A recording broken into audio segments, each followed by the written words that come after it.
Charles, would love to just hear a bit of background, how you kind of got into the space, maybe just give a high level overview of Element, and then we can dive in. Yeah, sounds great. I'm happy to be here. Yeah, so my journey is pretty standard. I'll start off by saying I got into crypto in around 2016 while actually studying abstract math at university.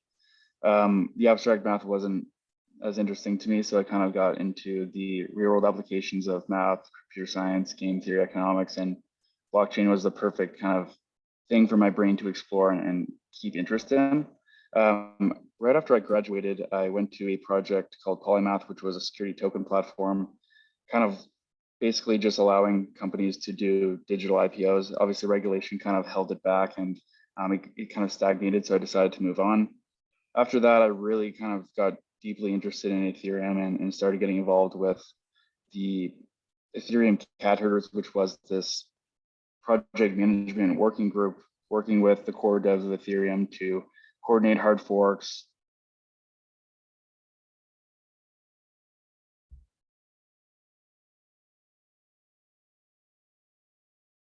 And then after that, I really fell into DeFi. So I got involved with MakerDAO and joined as a technical consultant, working with the engineering team and the head of engineering there. And during that time, I got really interested in like the game theory and governance models that Maker had kind of started off being the first on-chain governance platform in the ecosystem. And shortly after that, DeFi blew up. Every protocol needed governance. So I became a decentralized governance architect and started working with other projects. The Maker Foundation actually ended up dissolving and moving over to the DAO, which is something that's really interesting. And they're definitely a thought leader in the space for pushing forward true decentralization. But yeah, after that, I met with Will and Johnny. They were brilliant ETH2 engineers, and they were really interested in DeFi. So we started speaking, and they founded the project, and I joined them later that year in I think January 2021. And then it kind of all went from there. Amazing. So January 2021, you joined the founding team of Element, and what's the problem that you're setting out to solve with the rest of the guys? Yeah, so I mean, just to go back to what Element is, I kind of missed that part, but Element is an open source protocol built on Ethereum for fixed and variable yield markets. So, I mean, as we can all tell in the current state of the markets, I mean, variable rates are great when they're high and plentiful, but it's very time consuming to go and find these variable rates in the market. There's no real good like aggregate source to really figure out what the best position is, what the risk profile is, and et cetera, et cetera. So there are very few options in the industry, even now, where you can actually get a guaranteed fixed rate on crypto. And that is something that Will and Johnny wanted to bring. So looking at new primitives on bringing fixed rates and fixed rate and structured product instruments to the industry without having to constantly be searching for those variable and volatile positions. So I do want to, sorry, go ahead. Yeah. I was just going to say, let's break that down for the audience a little bit. So you have sort of in the DeFi world, you have these kind of crazy yields that you often see, 20% plus, right? But as an investor, it's kind of hard to assess sometimes, like essentially the risk profile of that. And where you guys come in is you take that, you tranche it, so you come up with sort of a fixed rate portion and a variable rate portion, and sort of that fixed rate portion basically means that institutional investors or maybe DAO treasuries or folks who would like to kind of better manage their risk profiles of their portfolios can basically allocate a portion of that into fixed rates, which are kind of guaranteed yields, and then other folks who want to have a bit more of like sort of risk appetite can go into this variable yield tranche. Is that broadly correct? Yeah. So I mean, in general, the way the Element protocol works at its core is by essentially splitting the base asset, whether it's ETH, USDC, or Curve assets, into a yield generating position. So it's wrapping these yield generating positions and having the ability to split into a principal token and a yield token, which is the fixed rate and then the variable rate. Right now, our positions are wrapped year-end positions. So there are definitely other yield sources that you can do, such as like compound or different things there. And I imagine we'll see a lot more yield sources be generated over the course of the next year or so. Yeah, so you can get exposure purely to the fixed rate side. You can get exposure to both. I'll also pass it off to Mihai to talk a bit about this. He's one of our core team like strategists working on DeFi research at Element. Yeah, so. I think two of the important things Element brings to the table is the ability to get certainty in the DeFi space. So Yep. by nature, everything kind of changes block to block as the economics change. So your default is variable rates, which is very different from traditional finance, where fixed rates are the building block. So we kind of help kind of take one small stepping stone towards creating markets that are much closer to what we see in traditional finance. And I think we need to take many more of those stepping stones to kind of bridge the two worlds together and to allow it. To make it much easier for the rest of the world to kind of join DeFi in a way that's more familiar to them and more de-risked. So I think that's kind of a journey that all of DeFi clearly needs to take on a lot more. This de-risking journey and also demystifying the whole DeFi space to make to put things more in terms that general users can understand and to better break down the risks so they can make risk-informed decisions when they enter a yield farm and not just see that 20% headline sticker. We need to better inform users what's behind it. And how do you guys determine the yield sources? You mentioned Yearn, which I think most people are kind of familiar with as one of the leading sort of DeFi 1.0 protocols. And you also mentioned kind of Compound, and I mean, there's pretty much like a long tail of these new sort of yield generating protocols these days. How do you kind of think through basically when to bring one of those in? Yeah, so the team's been around a lot longer than I have. I kind of just started in December with my coming from the traditional finance side. But I think the things to always keep in mind are that the risk profiles are fundamentally different in the DeFi space. You're kind of trading out some set of risks, like for instance, most of the vaults out there are over collateralized. So you don't have liquidation risk is generally much smaller on the table than kind of unsecured loans in TradFi. But on the other hand, the risks that you pick up are smart contract risk, protocol risk, exposure to the founders that are running protocol. Do they have a big hand in it, or is it truly decentralized? So these things that are much harder to see from somebody who isn't very familiar with the inner workings of the space.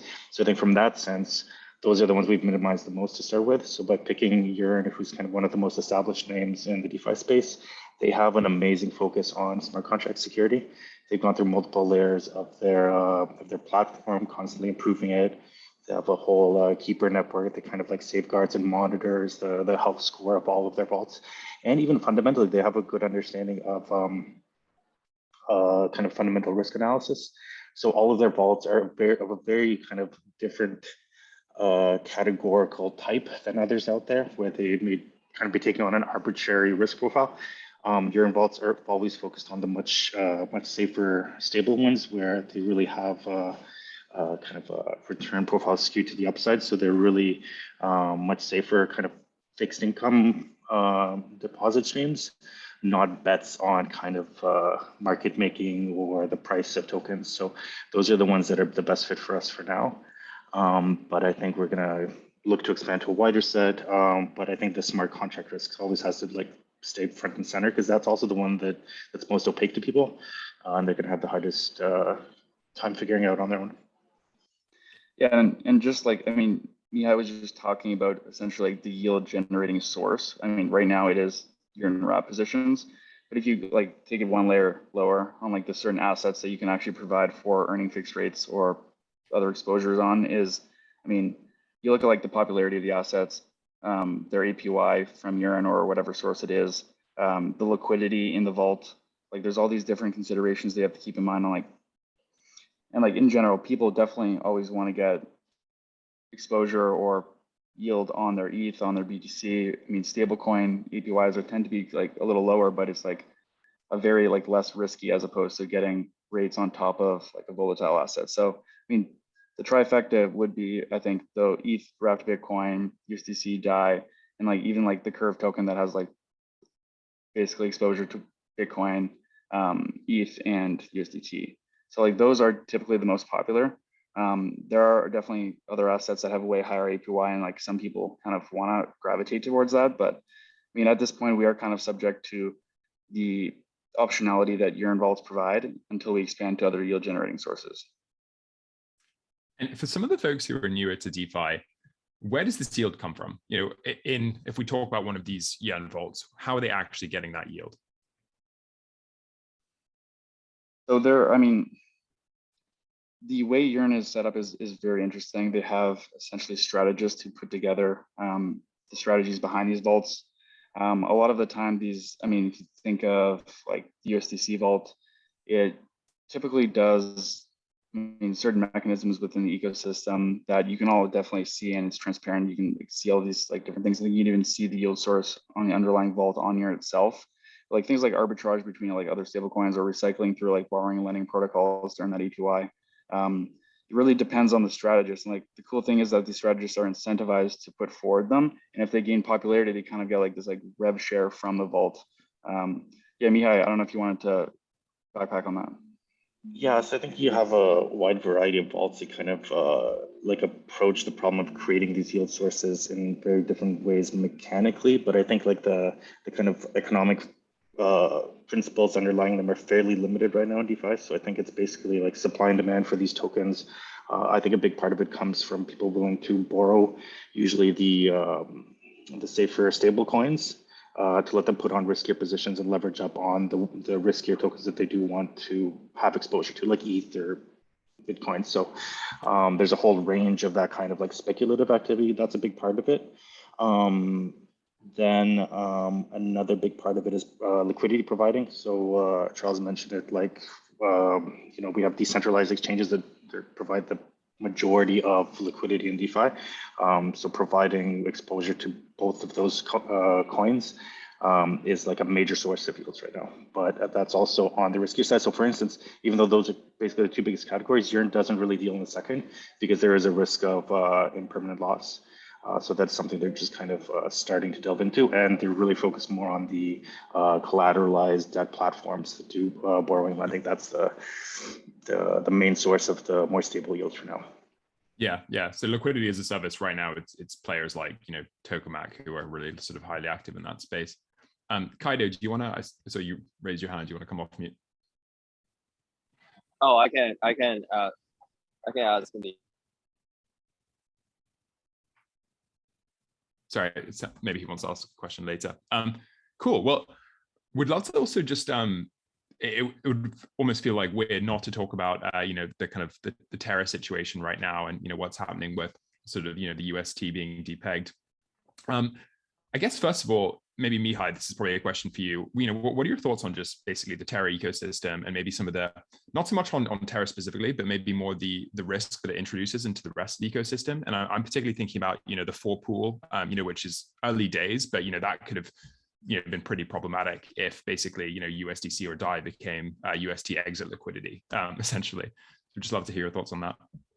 Yeah, so I think you kind of the brunt of your questions about contagion risk. And yeah, so we've seen like a major risk event now in the last 2 or 3 days, kind of like maybe peaking now. But I see some interesting commentary that we're not really going to see at least kind of the bottom or the full extent of the damage being done maybe for a few months, because some protocols or institutions or funds may take that long until we really find out how much exposure they've had to Terra.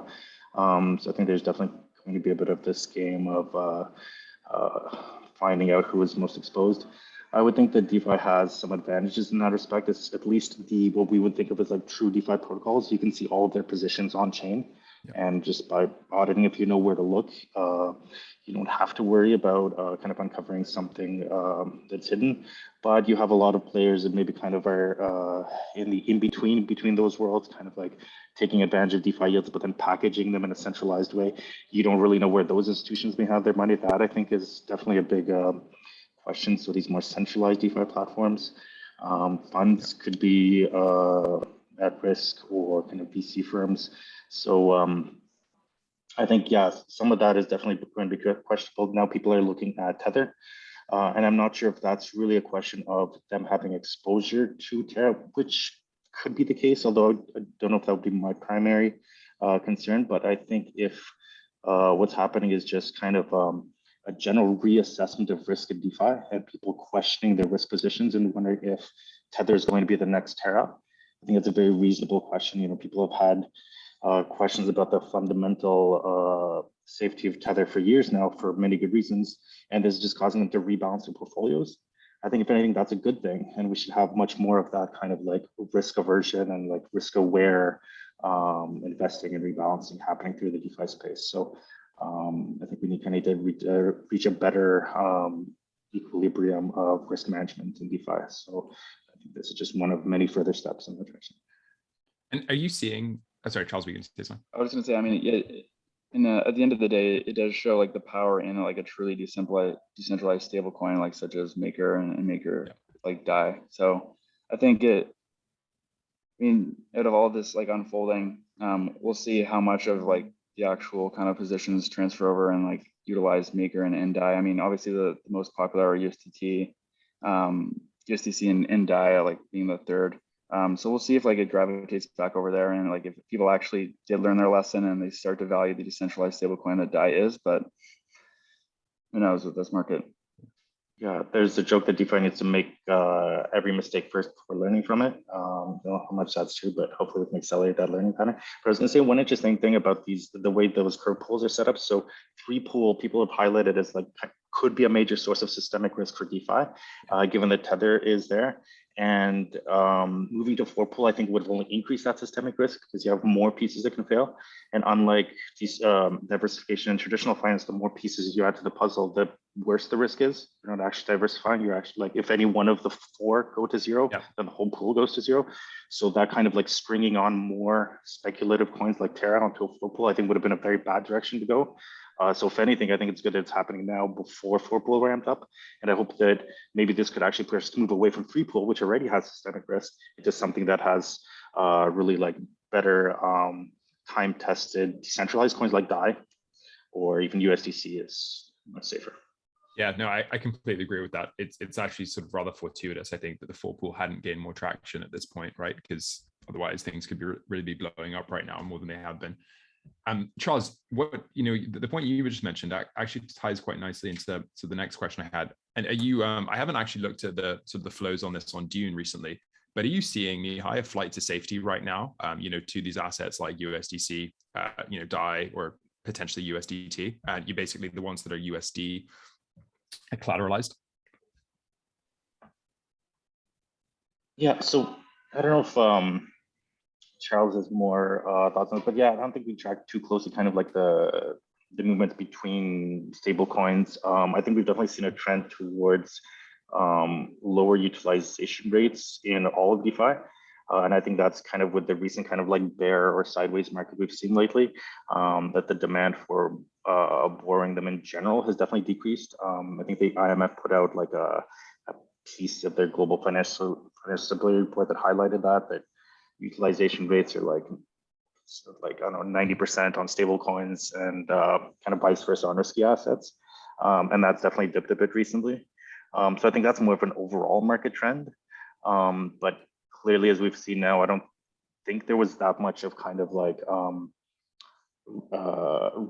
risk differentiation between the stable coins, and I think we need much more of that to differentiate between like products like stablecoin versus stablecoin, and then like farming vault versus farming vault, like even a 10% promised yield on a vault can have a very different return profile behind it. So I think we need to start learning to differentiate in between all DeFi risks beyond just the headline rate. And kind of bringing this back to Element, are there any Element vaults that you think this has potentially introduced in like increased risk to, or how safe are these fixed rate tranches of the Element vaults right now? Yeah, so we've actually reached out to Yearn, which is like a close partner, and so I think some of the vaults would have had some Tether exposure if they're participating in the underlying 3-pool curve pool, which is again very foundational. But I think they said they're on top of it, and they're hoping that this would have no impact on or not create any loss for them. So they're hoping to exit those positions and not incur loss. So if anything, I'm not sure exactly what they're doing behind the scenes. If that means they're actually like liquidating those positions, I would think that wouldn't be a very large part of their positions. But if there's some of that de-risking behind the scenes, I think that's a good thing. We're moving towards like a net safer exposure in general. But yeah, other than that, like we don't have any direct tokens that focused on, you know, Terra or something that would have direct exposure. Like we've never done Tether directly, but we have a 3 curve, a 3 pool, or we have tri crypto and curve, and we've had an MIM pool before that actually went through a similar DPEG event.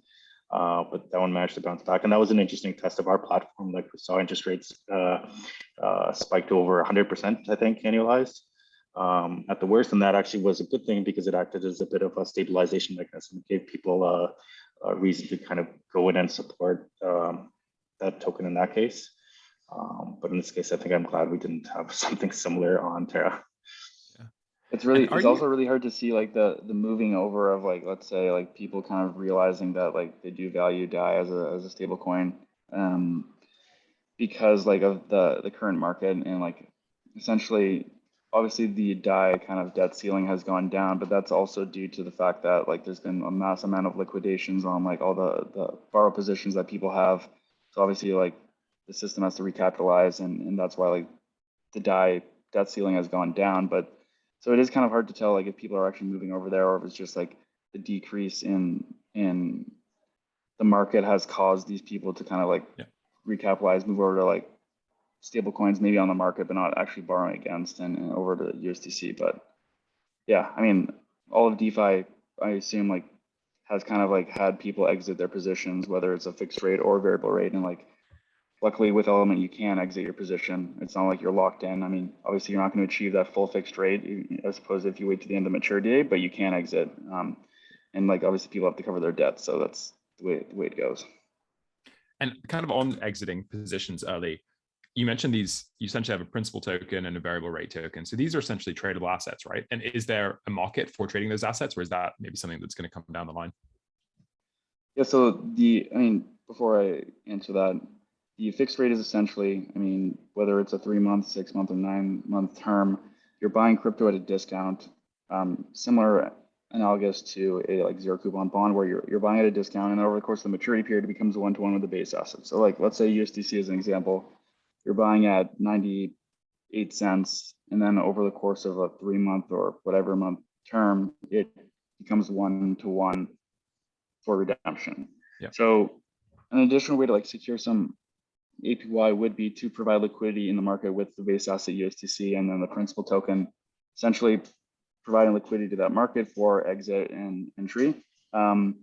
The cool thing with this is that, I mean, I'm not sure how familiar everyone is, but like impermanent loss is a big thing when you provide liquidity in DeFi. And when you provide liquidity with these two assets, you're essentially like providing like 2 stablecoin positions. So there's very little or even none impermanent loss when you actually LP on this side. Yeah, like if your fundamental market is between like a promise of your base token at maturity versus kind of like the present cash flow of that return today, it's more of like an intertemporal exchange rather than, you know, taking exposure between 2 different tokens, which is usually where impermanent loss comes from. Great.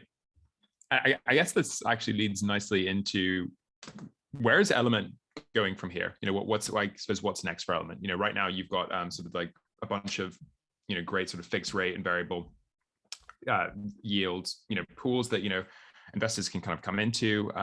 What is the plan? Just to kind of, you know, increase, like add more of these? Is it to kind of, you know, create additional markets around this stuff? You know, what's next for Element? I mean, the big news right now is that I think just March 31st, so month and a bit, we launched our governance system, which was like a huge step in the kind of long-term vision of the project.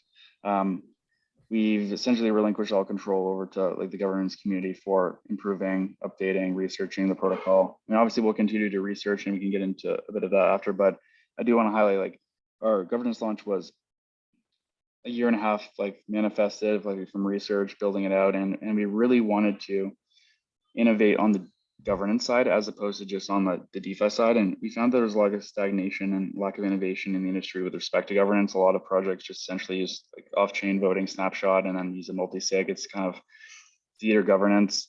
But we actually like went full decentralization, and we introduced some pretty cool concepts. The first one is the governance steering council.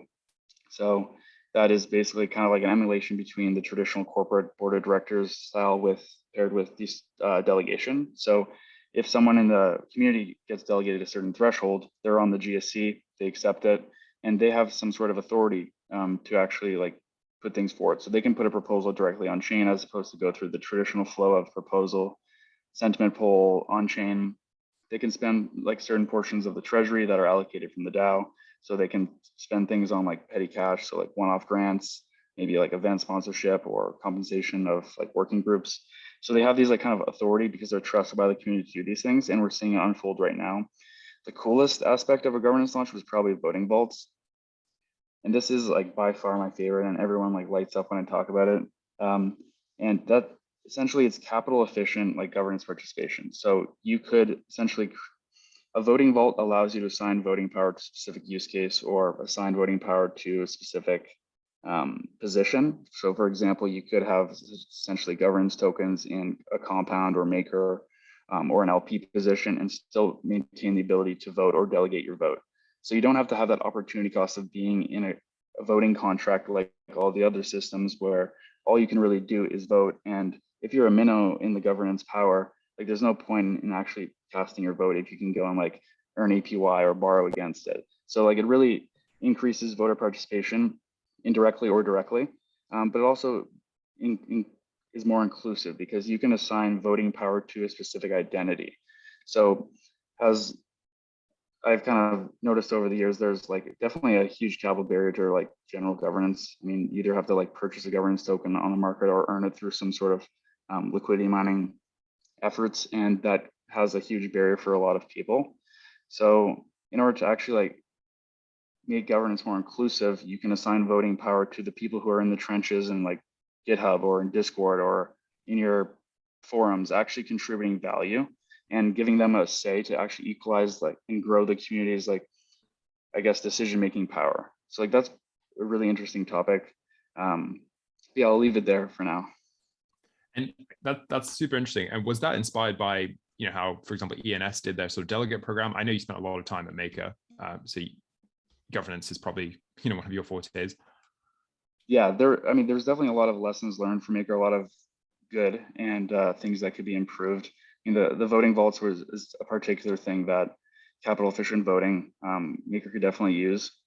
Delegation, the way they rolled out, ENS and Gitcoin both did a great job rolling out their governance. So essentially, when people are going to claim their retroactive reward, it immediately prompts them to delegate. So it kind of pushes people directly to participate in governance. That was a big motivator. Also, having some sort of general framework for how to interact with governance is really important. I think ENS and Gitcoin kind of just left everything up to the community to figure out. And obviously that's going to take a lot of time because you have to learn to walk before you can run, and the community is kind of form. I think another thing that we really wanted to do is really support our community. And we did an NFT drop called the Elfiverse or Elfiverse that Mihai can talk about. He was a big part of that project, but it's a great way to grow a community, like give them an opportunity to talk about things, bring people from the NFT community into our DeFi community, and actually these community members end up being your future governors. So it's a really cool way to like actually use NFTs to grow a community and build a DeFi protocol. So we'll have to see like if the NFTs eventually like actually could get voting power through a voting vault in the future, or what will happen, what will the DAO decide to do with this project. Mihai, do you have anything to add there? Just that, yeah, I think there's a lot that like can develop, but I think this idea of kind of like bringing communities together, whether it's like the NFT community that's actually quite separate from the DeFi community, like seeing how those two can interact and like introducing them to each other is one like interesting aspect that like basically barely scratched the surface on. And then introducing the rest of the world, the next billion people that need to come to DeFi, like what are they going to be looking for? And it's kind of like bringing them in this way where like you have some NFTs that are much more recognizable. Is that like a nice way to introduce them to DeFi? Like there's so much more like community building and kind of breaking down of barriers that we need to do. Amazing. Well, I'd love to open this up to the audience. So, you know, Josh, if you have a question, or if anyone from the audience has a question, just please raise your hand and come off mute. Otherwise, we can keep going here. Yeah, Kaido.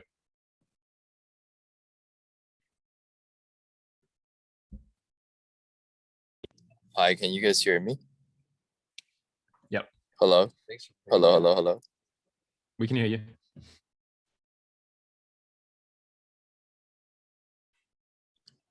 We're waiting in suspense, Kaido. Sorry, can you guys hear me? Yeah, we can hear you. Oh, sorry, I didn't hear you guys. Yeah, so my question is around governance. I just want to dive a little bit deeper into the Elfverse. And so what were some like design choices you guys were, picking from, and, how did you guys come to the end with the elves? And the other thing is, why do we choose the PFP format in, very, pixelated way with, this traditional trades and stuff? Yeah, I just want very, very curious on that end. Yeah, so there's kind of many directions we could have gone already, and I think also many more directions we could go in the future. But I think so some of the questions were kind of how complicated to make what would be like this first drop. And I think so we decided to kind of keep it a bit more simple and a bit more general to kind of have it serve as a gift to the community for having participated as a community member up to now. And to act as a blank slate for things we can build on top of in the future. So we're actually looking to put out more ideas on the different directions this could go, but things kind of like leveling up your NFT or having it like represent the actions you've done in the protocol, or maybe like the education you've taken to kind of like learn about the protocol. Those could all be represented in traits in the NFT, ideally visually. On the design style, I think we want to kind of pay homage to the previous collections of like CryptoPunks that kind of started off this this pixelated art trend that's still very much kicking, and we like the style, but it's also like at the same time got like a very like a high res background. It's actually like a 3D render from one of our in-house artists. So we're still also kind of like bringing a new spin to that.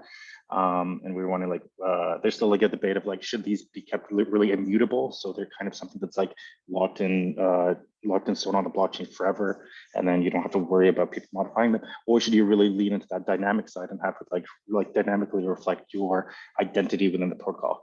But I think at least that kind of like, and another reason to pick PFPs is it kind of gives people a sense of ownership or feeling like they have something to relate to. And I think that's one of the most exciting parts about it, that it gives people a sense of identity and it leads to community building. Got it. Thank you. And I have another question, which is around the UX of Element. So like for people who may have used the platform, can you like briefly explain, for example, I want to provide, let's say a fixed term wrap Bitcoin loan. So how many transactions would I need to submit? And in terms of ETH, what will be the estimated transaction fee?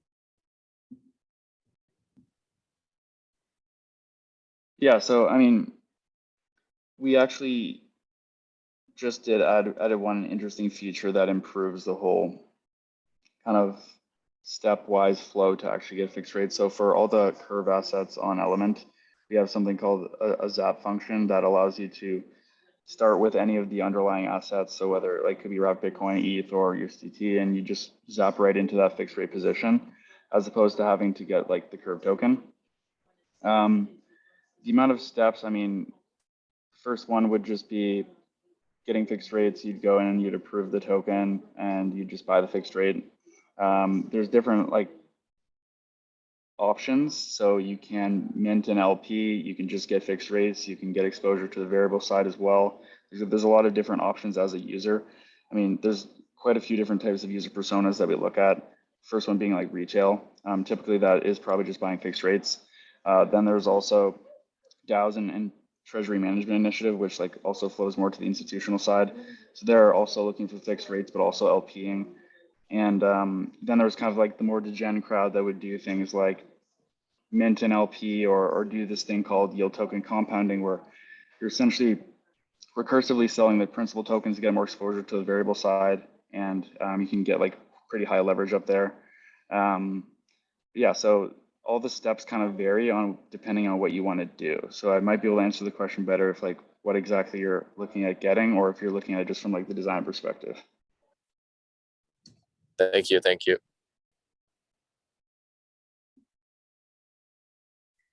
Great. Well, I'll jump in here with one. Could you talk just a little, I mean, you sort of mentioned your customer segments a little bit, if you can think of it in that sense, right? But how do you think about prioritizing DAOs or institutions versus sort of more of your retail crypto consumers, both in terms of maybe sort of size of contribution to the business, but also how, your roadmap and features and sort of, who you're targeting in terms of building out the product more so, or who's just top of mind?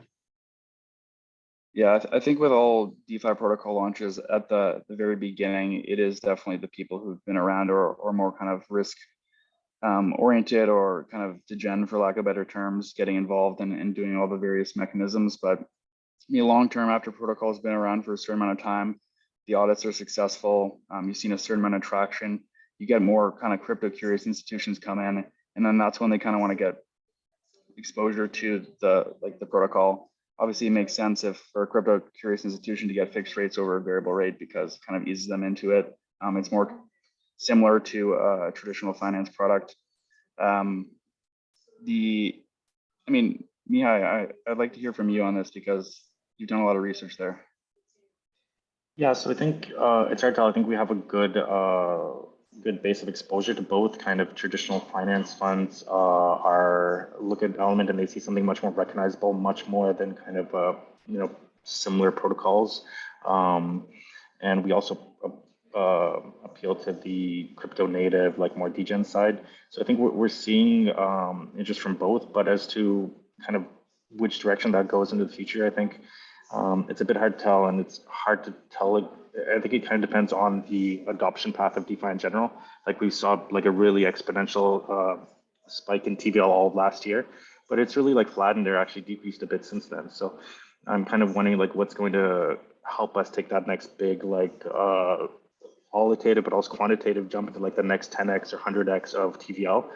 And I think some of that has to be a bit of like a culture change in DeFi to make jumping into these protocols like ours or others much safer and informed decisions. So somebody can, like I can recommend it to like my dad or like, your family, and just they'll be able to recognize it similarly to how they would kind of use a bank or something like that. And I think we're not quite there yet. We don't have the Robin Hood of DeFi. So there's a lot more development to do on the retail side. But similarly on like the fund or more TradFi side, like I think some amount of kind of like self-regulatory or like better risk informing your users would also help those funds come in, because right now I think you have kind of just only a sliver of the institutional market that could be involved, partly because it takes them a lot of like legal or operational onboarding, but also a lot of work to kind of just wrap their hands around all the risks involved. So if we did a better job of kind of laying those out and like educating people and like onboarding them to what are the risks you're actually taking, I think that's kind of necessary to really bring in like the bulge bracket of institutions in. Something we are like really bullish on in general, just looking at more like DAO to DAO relations. So as we've seen like these DAO treasuries grow and like gain a mass value, they have to start thinking about how they put that treasury to use, treasury diversification. So like maybe like diversifying some of that treasury into fixed rates, converting some to stable coins, because at the end of the day, like the DAO is what kind of is an organizational structure, and like they need to hire people, they need to pay for things, they need like maybe in the long term even pay taxes, like create entities. So like you have to like think about this treasury as like a burn rate of like an organization. So we have like made a few proposals to, I think, ENS and a few other projects on using Element's fixed rates to kind of diversify the treasury and extend their runway and whatnot. And I think that will pick up quite a lot this year, just seeing more DAOs actually working together. That is like the dream on having like DeFi Legos become like DAO Legos and seeing all that kind of composability come together. So that is something we're really excited and we're going to keep pushing on. Yeah, that's great. One more for me. How does your, I think you see like a huge variance in crypto, centralized and decentralized, how teams work together, how organizations are structured, and would love to hear just about like how your team is built out, whether it's functionally or where people at, what your sort of interactions look like, and just how you guys operate on sort of a week-to-week basis. Yeah, I'm sure we can both speak to that, but our team's approximately 25 people right now. We're fully remote. we do have a small office here in Toronto. We actually have a group of us all together this week, which has been a lot of fun. But yeah, I think like in general, I mean, really having a good schedule on like every Monday we have an all hands. We all like give updates on like what we've been doing, the different teams, like big news, what's coming up, conferences. And other than that, like I think it gives you a great mix of being able to kind of work on your own independently, but then have the optionality to go like on a water cooler, either virtually, give people options to go to conferences to like meet or hackathons. And obviously like it's very important to have offsites somewhat frequently. Maybe it's like quarterly, twice a year, to actually get the whole group together to kind of do some planning, bond. And one thing that we did early on was we all had VR headsets and we like hop on a water cooler on Friday and play poker or mini putt, and it did a lot of like it was really great for bonding early on, especially when peak COVID, when none of us could meet for over a year and like the company had just started. So it's just trying things out, I suppose.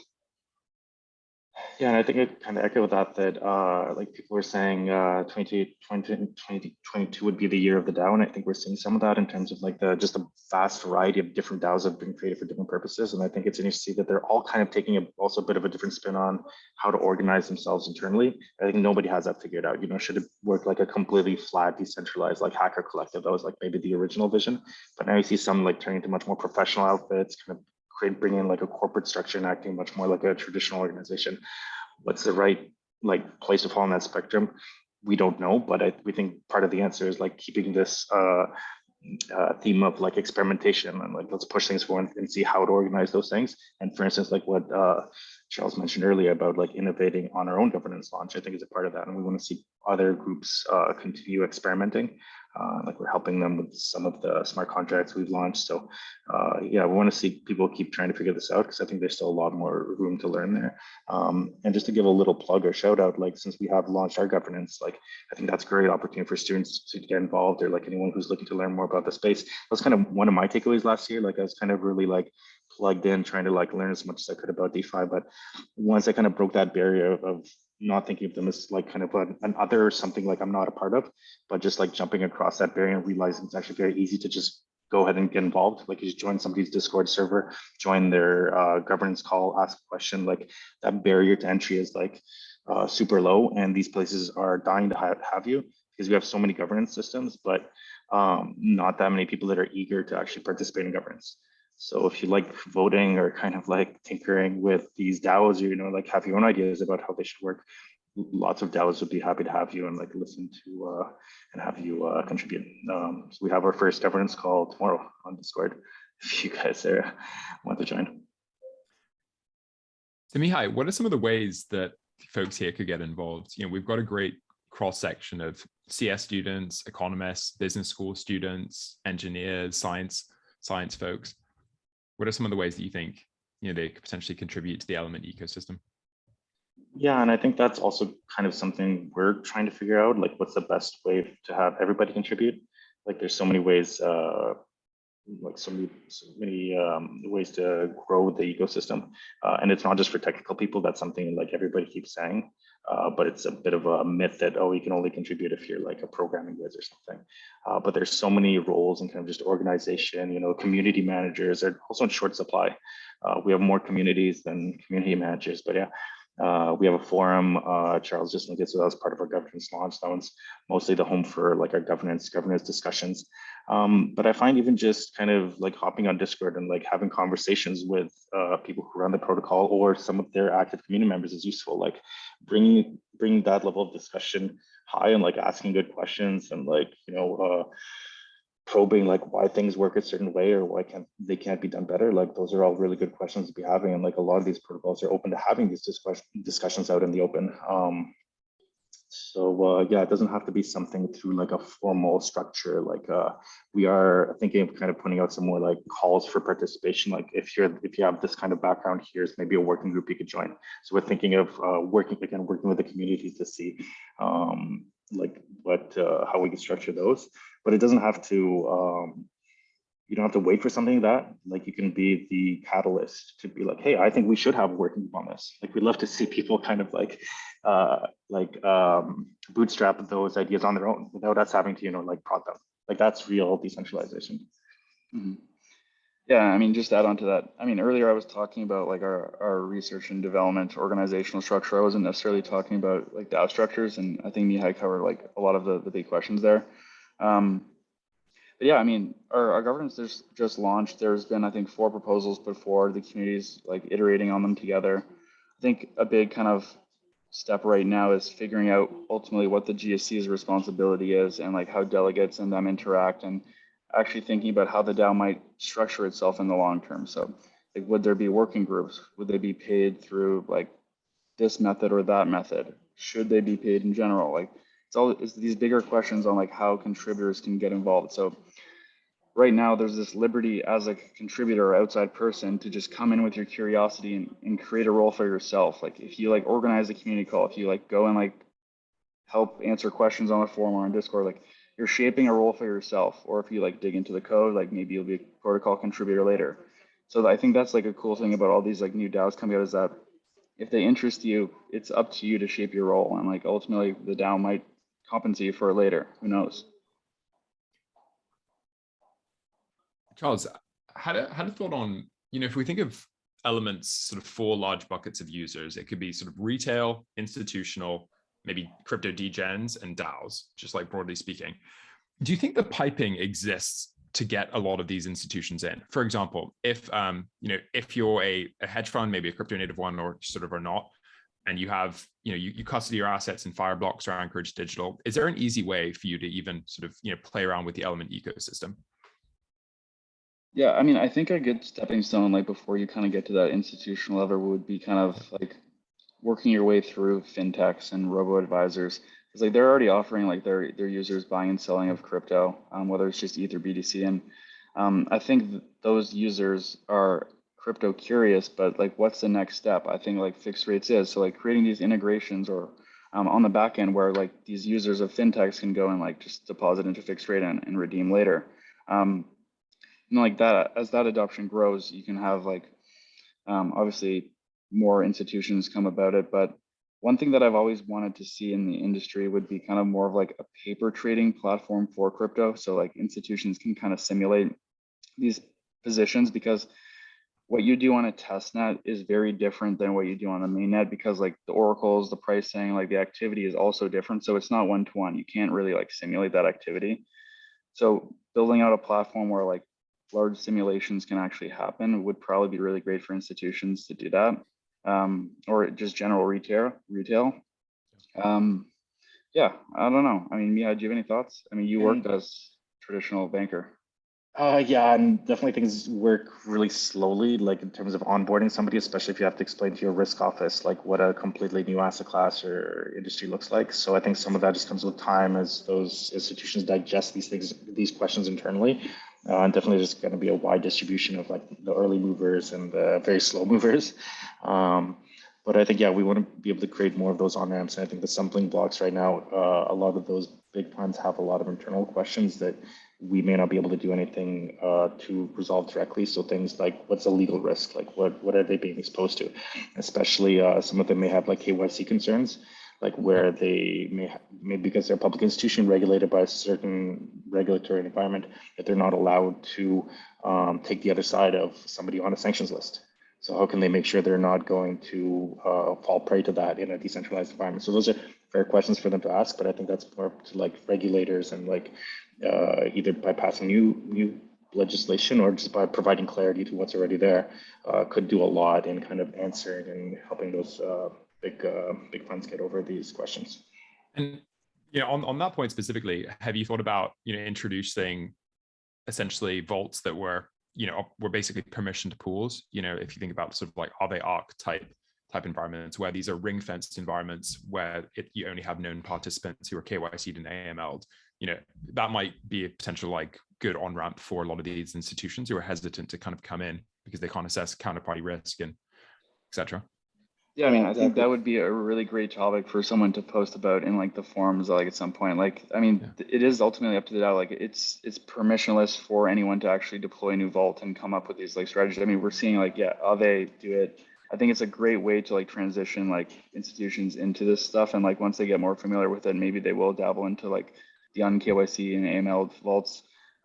but that would be a really like interesting topic to talk, like to discuss in like our forum, for example.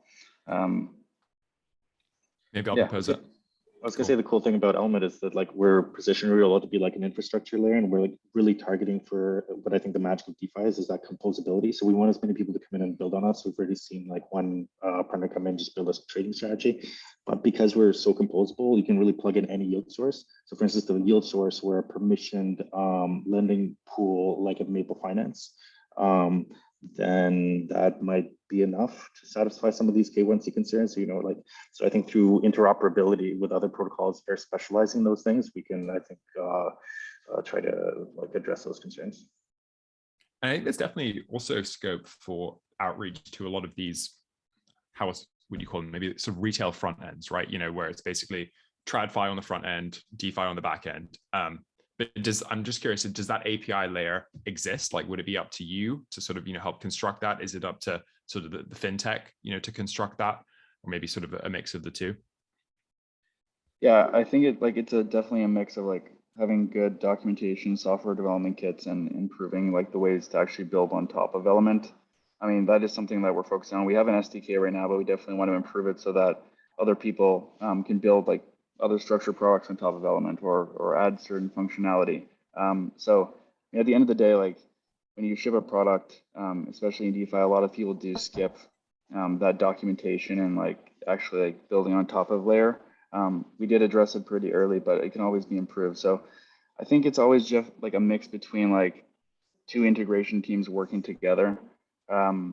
It's tough when it comes down to like the DAO, just like essentially like potentially funding a certain integration or supporting.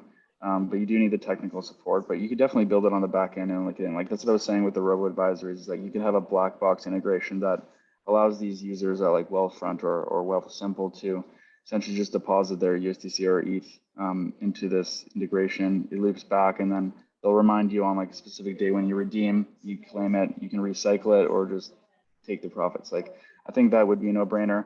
On and off ramps are definitely really important as well, like Rainbow Wallet, Coinbase, because a lot of these fixed rate like terms like require a very specific asset, like those curve tokens. So like that is one reason why we implemented the Zapper functionality, where you could just like zap in with one token.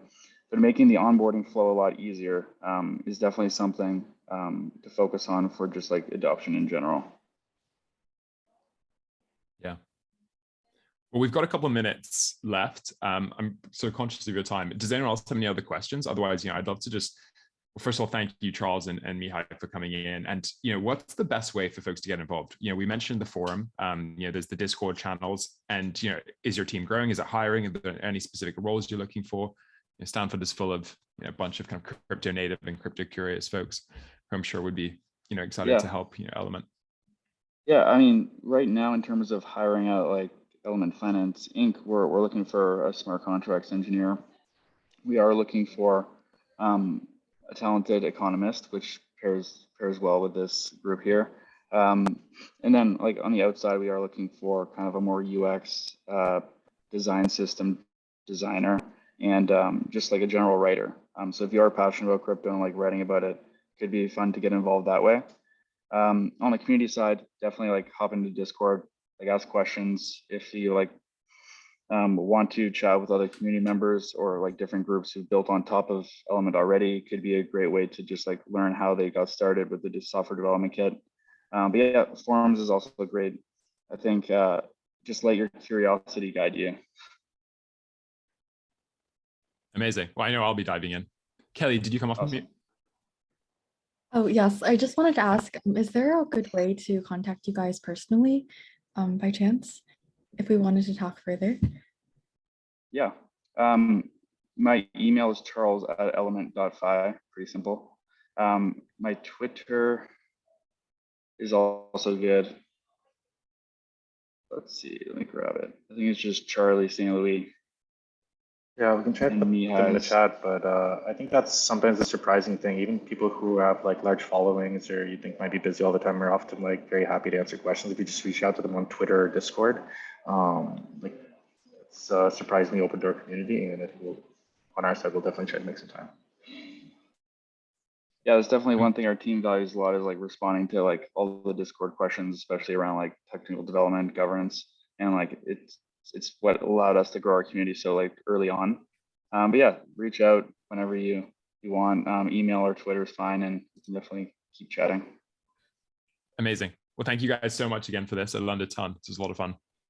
Yeah, Yeah, thanks so much for having us. Thanks for having us. Thank Bye, you. everyone. Bye-bye.